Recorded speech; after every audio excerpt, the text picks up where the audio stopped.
Alors dans cette vidéo, je vais vous définir ce qu'est un vecteur directeur de droite.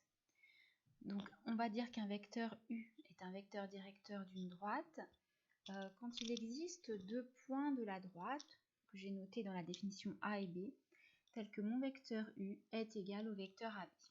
Alors si on prend l'exemple que vous avez en bas à droite là, donc vous avez une droite D. Si je m'intéresse au vecteur U de coordonnées 2, 1, ce vecteur U, c'est un vecteur directeur de la droite.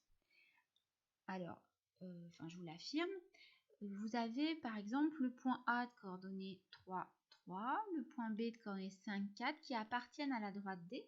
Et si vous calculez les coordonnées de ce vecteur AB, avec la formule de la leçon, xb moins xa, yb moins yk, vous obtenez du coup en abscisse 5 moins 3, c'est-à-dire 2, et puis en ordonnée yb moins yk, c'est-à-dire 4 moins 3, on obtient 1.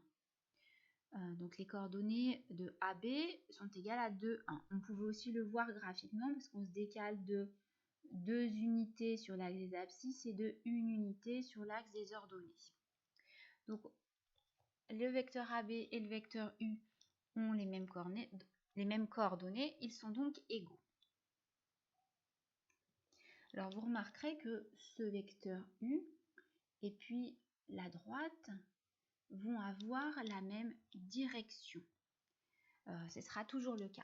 Un vecteur va être directeur de la droite à partir du moment où il indique sa direction. C'est pour ça qu'on emploie le mot directeur. C'est la même famille que le mot direction. Ce sont deux mots de la même famille. Une droite va avoir du coup une infinité de vecteurs directeurs. Du moment que notre vecteur a la même direction de la droite, il va diriger la droite. Dès qu'on connaît un vecteur directeur de la droite, par exemple U, les autres vecteurs directeurs de la droite, ce seront tous les vecteurs qui sont collinéaires à ce vecteur U. Alors si je reprends ma figure, j'ai dessiné ici le vecteur V qui a même direction que U, donc qui est collinaire, même sens, et au niveau de la norme, sa norme est 2 fois plus grande. Donc là, le vecteur V, c'est 2 fois le vecteur U, il est collinaire à U. Il est aussi un vecteur directeur de la droite D.